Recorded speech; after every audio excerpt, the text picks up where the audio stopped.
on two-dimensional teleconferencing, I do feel like I can physically be super present. I've had families say to me, like, I can feel you coming through the computer because I think I'm physically leaning in. I am physically attentive. I find that I am super animated, raising my eyebrows. I'm saying, yes, that's what I mean right there. And I'm waiting my turn, which is always a little harder for me three-dimensionally. I'm not as animated by nature, so I really do have to work harder and make a really big effort to communicate through my face and my body language and my actions that I'm present, I'm there, I'm listening.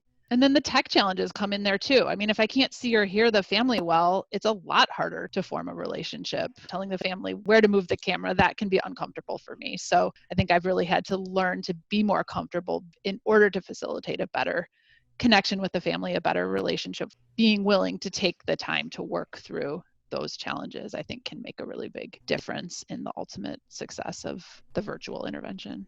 It does not matter that I'm more animated and Ellen isn't. We all find ways to tell another person that we care and that we're invested. So when you let them know, I want to see you and your child better, that's how relationships are built. And as soon as Ellen is able to see a beautiful interaction that she can empower mom with how great she's doing and how that helps this IFSP goal or this developmental concern you have, that says, wow, Ellen really cares about me and she sees it and she's really helping me.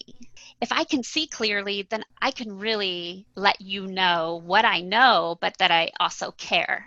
Well, I'm probably much more similar to Ellen than to Maggie, and I'm much slower to warm up. It takes me time to be comfortable to share my own feelings, my own opinion. And so I try to recognize that families may or may not be like me, but I give them time. In my style, I'm a little softer spoken. I have more pause and more time before I then respond. And I think that gives parents comfort in having that time to share. It's, same thing that we would talk about with encouraging their interactions with their children, that wait time, that you're recognizing their turn and making it comfortable in that sense. And then as soon as they're ready to share, then I'm ready to respond. Though I think the other part of it too is acknowledging. I am really open with my families about who I am and kind of my comfort level. And so I think that really helps establish some rapport. Here's me. Tell me about you. What kind of learner are you? What kind of style do you have? And the more we can be open about that, the more we can trust each other and grow together. I'm definitely more on the side of how Maggie is. Bigger, a lot of animation. I use my hands often to just hone in with the parents. I mean, I feel myself leaning in just to really hear them and to make sure that they know they're being heard. I definitely have to facilitate that wait time. I get excited, and when families bring up great points and they're showing me their understanding and their application, I really have to reel myself in and give that wait time.